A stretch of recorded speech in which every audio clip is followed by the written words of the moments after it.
अरे ये लोग इस कचरे से क्या कर रहे हैं? और ये बड़ी सी मशीन कैसी है? ये तो कोई फैक्ट्री है ऐसा लगता है ना? लेकिन ये मशीन किसी फैक्ट्री में नहीं बल्कि एक हाउसिंग सोसाइटी में है। इतनी जल्दी चौंक गए? तो ये देखिए,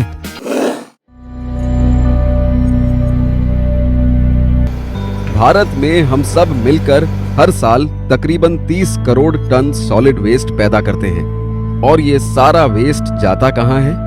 इन बड़े बड़े लैंडफिल्स में। ऐसा करके हम पोल्यूशन, बीमारियां बढ़ा रहे हैं। लेकिन इसका कोई इलाज तो होगा जिससे हम अपने घर में या अपनी सोसाइटी में तैयार होने वाले कचरे को लैंडफिल्स में ना फेंकें।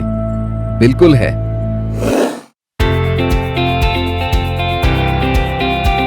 पुणे के विलास जावड़ेकर डेवलपर्स ने इसका सॉल्यूशन ढूंढ निकाला और अपने एक डेवलपमेंट प्रोजेक्ट यशविन हिंजवड़ी में उसे इम्प्लीमेंट भी किया।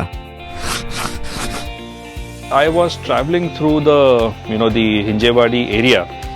I noticed a lot of garbage that was being thrown on the roadside. It could be also somewhere in the forest areas that there's a lot of illegal dumping that happens. And I think, as a corporate, as a responsible corporate, it is our core responsibility to safeguard the environment from any dump or any form of illegal, dumping of solid waste. ये सारे waste को resource में convert करने के लिए विलास Javadekar developers ने सितंबर 2020 में zero waste project की शुरुआत की। उसके लिए रीचरखा और माई इको सोशल प्लैनेट जैसी संस्थाओं को साथ लिया गया। Waste segregation, kitchen waste composting, recycling, upcycling, ये सब तरीके इस्तेमाल करने के लिए इंफ्रास्ट्रक्चर बनाया गया। लेकिन सिर्फ इंफ्रास्ट्रक्चर बनाना ही काफी नहीं था। सोसाइटी में रहने वाले लोगों का इन्वॉल्वमेंट ज्यादा जरूरी था। आइए देखते हैं सब मिलकर ये कैसे करते हैं। पहले तो जो भी घरेलू कचरा है उसे 5 हिस्सों में बांटा जाता है।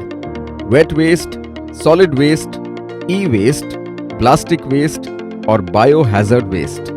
इस काम की शुरुआत यशविन हिंजवड़ी के हर घर से होती है। हर एक रेजिडेंट अलग अलग डस्टबिन में कचरे का सेग्रीगेशन करता है। बच्चों को भी इसकी आदत हो चुकी है। प्लास्टिक पाउच कैसे काटते हैं जिसके कारण वो अपसाइकल हो सके, ये भी बच्चों को सिखाया गया है। फिर शुरू होता है facility management and maintenance staff का काम। ये काम बिल्कुल भी आसान नहीं है। रोज सुबह ये स्टाफ हर घर से कचरा उठाते हैं। उसमें से वेट वेस्ट जो होता है, मतलब किचन वेस्ट, उसे यशविन हिंजवड़ी में बने इस प्लांट में लाया जाता है।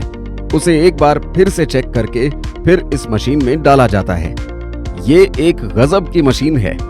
28 दिन में ये उस वेट वेस्ट से बहुत ही बेहतरीन किस्म की खाद बनाती है।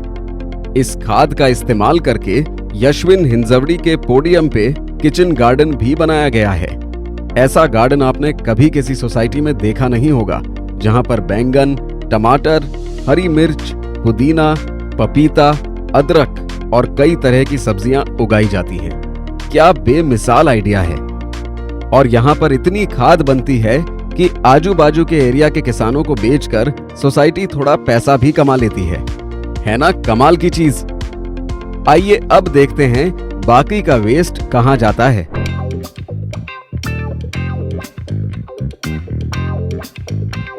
बाकी सारा वेस्ट बिल्डिंग के बेसमेंट में बने इस एरिया में लाया जाता है। यहाँ पे उसे 4 हिस्सों में बांटा जाता है। प्लास्टिक रैपर्स अपसाइकलिंग के लिए रीचरखा के पास भेजे जाते हैं। उससे वो सुंदर सुंदर बैग्स बनाते हैं। जो चीजें रिसाइकल हो सकती हैं उन्हें ऑथराइज्ड रिसाइकलर के पास भेजा जाता है। ई वेस्ट भी ऐसे ही ऑथराइज्ड डिस्पोजल एजेंसी के पास भेज दिया जाता है। और जो बायो हैजर्डस वेस्ट है उसे म्युनिसिपल अथॉरिटीज के पास सौंप दिया जाता है। विलास जावड़ेकर डेवलपर्स और यशविन हिंजवड़ी के रहवासियों ने जो अभियान चलाया है उसे हमारा सलाम। जहां पहले 90 ट्रैक्टर कचरा हर महीने यशविन से लैंडफिल्स में डंप कराने जाते थे, अब वो सिर्फ 2 ट्रैक्टर हर महीने जाते हैं। ये एक बहुत बड़ी उपलब्धि है।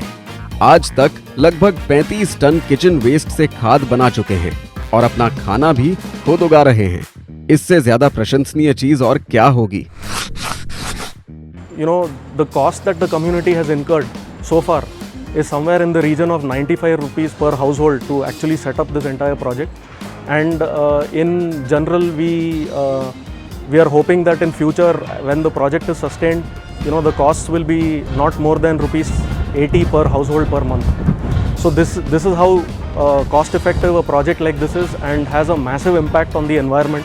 IGBC ने यशविन हिंजवड़ी सोसाइटी को प्लैटिनम ग्रीन बिल्डिंग का पुरस्कार भी प्रदान किया है। Hats off to all the society members and committee members. ये रेजिडेंट्स ही तो हैं पुणे के हिंजवड़ी के रियल हीरोज। अगर भारत में हर एक सोसाइटी ऐसा करने लगे तो हम पर्यावरण की रक्षा करने में सफल हो सकते हैं और अपने बच्चों को एक उज्जवल भविष्य दे सकते हैं, इसमें कोई संदेह नहीं।